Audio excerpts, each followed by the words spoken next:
ዓለም አቀፉ የሲናይድ ማኔጅመንት ጉባኤ በአዲስ አበባ ተካሄደ።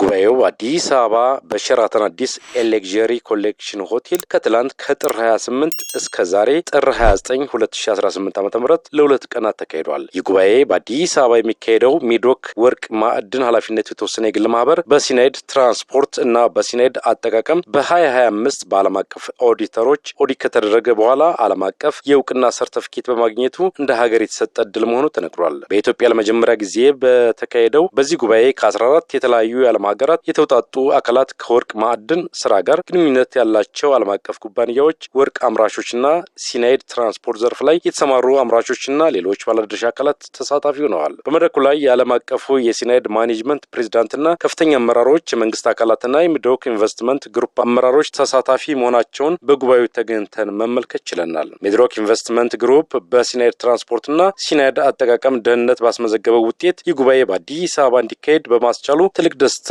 እንደተሰማቸው የሚድሮክ ኢንቨስትመንት ግሩፕ ኃላፊዎች ገልጸዋል። በጉባኤው ላይ የተገኙት የማዕድን ሚኒስትሩ ሀብታሙ ተገኝ ኢንጂነር ሚድሮክ ያገኘው በኢትዮጵያ የመጀመሪያ የሆነውን ዓለም አቀፍ የሲናይድ ማኔጅመንት ሰርቲፊኬት ለኢትዮጵያ ማዕድን ዘርፍ ትልቅ ስኬት እንደሆነም አብራርተዋል። ይህም አሉ ኢትዮጵያ ከማዕድን ዘርፍ የምታገኘው ውጤት ከማሳደግ አንጻር ትልቅ ሚና ያለው መሆኑን ገልጸው ሌሎች በወርቅ ማዕድን ላይ ለተሰማሩ ተቋማት ምሳሌ ሊሆን የሚችል መሆኑን ጠቁመዋል። ምርትን መጨመርና አካባቢ ጥበቃ ላይ ትልቅ ሚና ስላለው ሁሉም ተቋማት ይህን አሰራር ተከትለው መስራት እንዳለባቸው አበክረው ተናግረዋል። የዓለም አቀፍ የሲናይድ ማኔጅመንት ፕሬዚዳንት ፖል በትማን ጉባኤው በኢትዮጵያ የተካሄደው የሚድሮክ ወርቅ ማዕድን ኩባንያ ባስመዘገበው ውጤት መሆኑንም አብራርተዋል።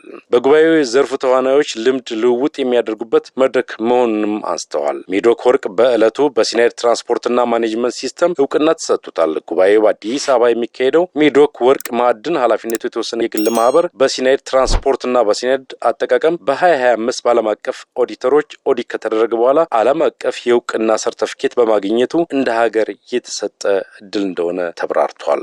ጉባኤው ዛሬ ጥር 29 2018 ዓ.ም እንደሚካሄድም ተነግሯል።